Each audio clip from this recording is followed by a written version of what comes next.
Chers amis, d'après France Inter, l'origine de la langue française, c'est l'arabe. Oui, vous avez bien compris, je répète, d'après France Inter, l'origine de la langue française, c'est l'arabe. C'est ce que j'ai entendu sur les ondes de la radio publique le 18 décembre dernier. C'est hallucinant, n'est-ce pas? Il faut dire que l'invité de la radio était ce jour-là l'auteur d'un ouvrage au titre évocateur. Nos ancêtres les Arabes, c'est que notre langue leur doit. Jean Prouvost s'est employé à démontrer que la langue arabe fait partie de notre quotidien. Merguez, méchoui, bled, chouf ou séum, nous parlons arabe sans le savoir. Enfants, peut-être pas tous, car tous les Français n'utilisaient pas ce vocabulaire, et heureusement. Si de telles sottises vous excèdent, alors aidez-moi à alerter et à mobiliser un grand nombre de Français. Partagez cette vidéo et abonnez-vous aussi à cette chaîne si ce n'est pas déjà fait.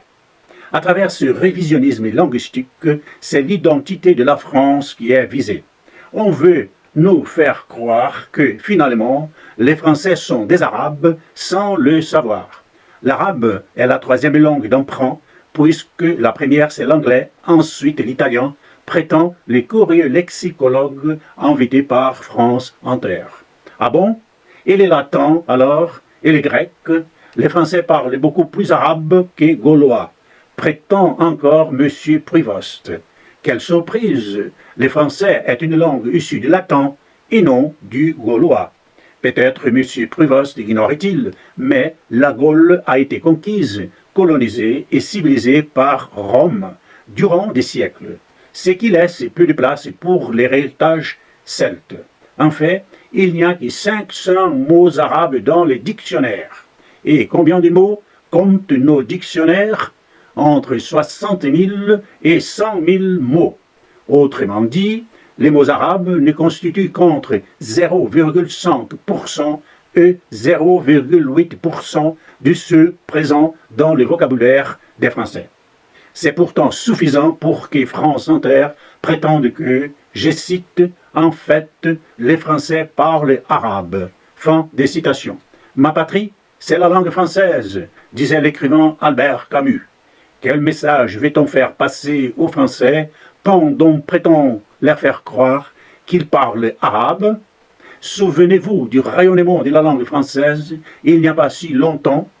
Moi-même, dont ce n'est pas la langue maternelle, j'ai tout de suite aimé cette langue malgré ses difficultés. Les Français, c'est la langue de Molière, des Racine, des Corneille. C'est la langue des Pégu et des Bernanos. Elle est sans aucun doute l'image la plus exacte de l'esprit français.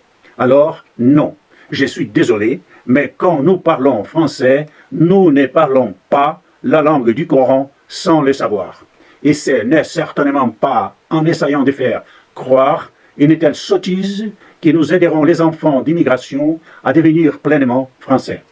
Vous aussi défendez, s'il vous plaît, la langue française et notre héritage. Pour cela, vous pouvez faire deux choses très simples qui ne vous prendront que quelques secondes. Aimez cette vidéo en cliquant sur le pouce en bas à gauche.